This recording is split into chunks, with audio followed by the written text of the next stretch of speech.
Ingin belajar bersama Buya Yahya kapanpun dan dimanapun? Dapatkan segera flashdisk MP3 Buya Yahya. Berisikan berbagai materi kajian lengkap bersama Buya Yahya.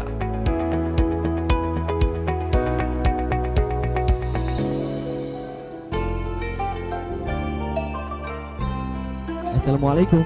Waalaikumsalam warahmatullahi wabarakatuh. Mari kita bersalawat terlebih dahulu, Bapak. Allahumma sholli ala sayyidina Muhammad wa ala ali sayyidina Muhammad. Dengan Bapak siapa, dari mana? Saya Huda dari Jakarta Barat. Baik, Bapak bisa bertanya langsung kepada Buya. Mau bertanya Buya, apakah hukum mendengarkan ceramah atau ayat Quran dan sebagainya dalam kamar mandi, tetapi mendengarkannya menggunakan alat dengar atau headset? Mohon penjelasannya Buya. Assalamualaikum warahmatullahi wabarakatuh. Assalamualaikum warahmatullahi wabarakatuh. Kita kembalikan dulu kepada hukum membaca sebelum mendengar. Yang dibahas adalah hukum membaca Al-Quran di toilet. Hukum membaca zikir di toilet. Dari sisi membacanya, hukum membaca Al-Quran atau membaca zikir di toilet adalah makruh. Akan menjadi haram di saat keluarnya sesuatu, di saat kita buang air. Jadi orang menyebut nama Allah, berzikir dengan lesannya di toilet bukan sesuatu yang diharamkan, tapi makruh. Maka dianjurkan tetap biarpun di toilet dia berzikir dengan hatinya. Kemudian setelah itu maka hikmah setelah kita selesai buang air, doanya ke ghufranak. Ya Allah, ampuni aku ya Allah. Kenapa? Sepanjang aku di sini enggak berzikir dengan lesanku, ya Allah, ghufranak. Alhamdulillahilladzi adhaba 'anil adza wa afan.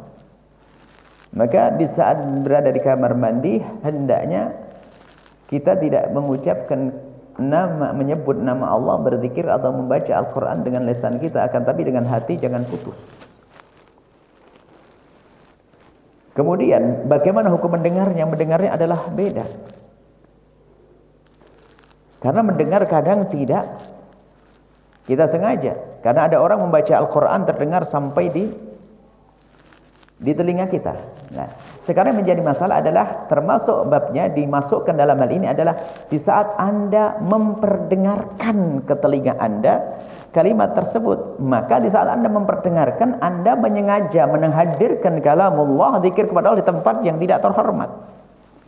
Maka hukum kemakruhan di saat Anda memperdengarkan sementara Anda di dalam kamar mandi. Anda yang menghadirkan. Tapi kalau ada orang membaca di sini kemudian terdengar kamar mandi, dia nggak pernah niat aku ingin memperdengarkan di kamar mandi, tidak. Tapi karena Anda sengaja memutar Al-Quran di kamar mandi, ini yang dipermasalahkan. Lalu apa yang hendaknya Anda lakukan? Anda berzikir. Kalau dengar ceramah beda ceramah. Dengar ceramah nggak apa-apa. Atau mungkin Anda dengar mau ujian hafalan-hafalan pelajaran ya. Karena mungkin waktunya mepet, sementara ini ada orang yang hobinya di kamar mandi lama-lama, biarpun itu tidak baik, dia memanfaatkan waktu. Jadi seperti itu. Jadi kalau mendengar ceramah dan sebagainya sah-sah saja, nggak apa-apa. Hal kebaikan. Kalau khusus Al-Quran, spesial Al-Quran dan zikir adalah karena Anda ingin menghadirkan di tempat tersebut. Biarpun bukan Anda yang mengucapkan, tapi Anda yang menyengaja untuk menghadirkannya, maka hukumnya seperti itu. Jadi bukan hal yang baik. Maka kalau ingin membaca berzikir di saat kita berada di toilet adalah dengan hati kita. Dengan hati kita, bukan dengan lisan kita.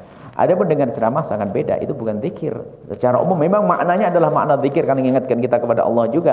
Tapi kalimatnya kalimat manusia, kalimat omongan dan sebagainya boleh saja didengar di kamar mandi biarpun Anda dengan sengaja. Biarpun ternyata nanti disebutkan Al-Quran, Al-Qurannya bukan sengaja dari karena Anda ingin menghadirkan ceramah, di dalamnya ada orang menyebut Al-Quran dan sebagainya. Itu tidak masuk di dalam pembahasan tersebut, kemakruhan tersebut. Tapi ada sisi menarik dari penanya itu apa bagi kami? Anda ini istimewa. Artinya ini adalah tanda bahasanya orang ini yang bertanya ini ingin selalu dengan ceramah, biarpun sampai di kamar mandi. Nah ini istimewa. Istimewa. Jadi Anda insya Allah termasuk orang baik yang merindukan untuk selalu bisa dengan ceramah, dengan kebaikan-kebaikan biarpun Anda dalam toilet. Ini saja. Wallahu a'lam bishawab.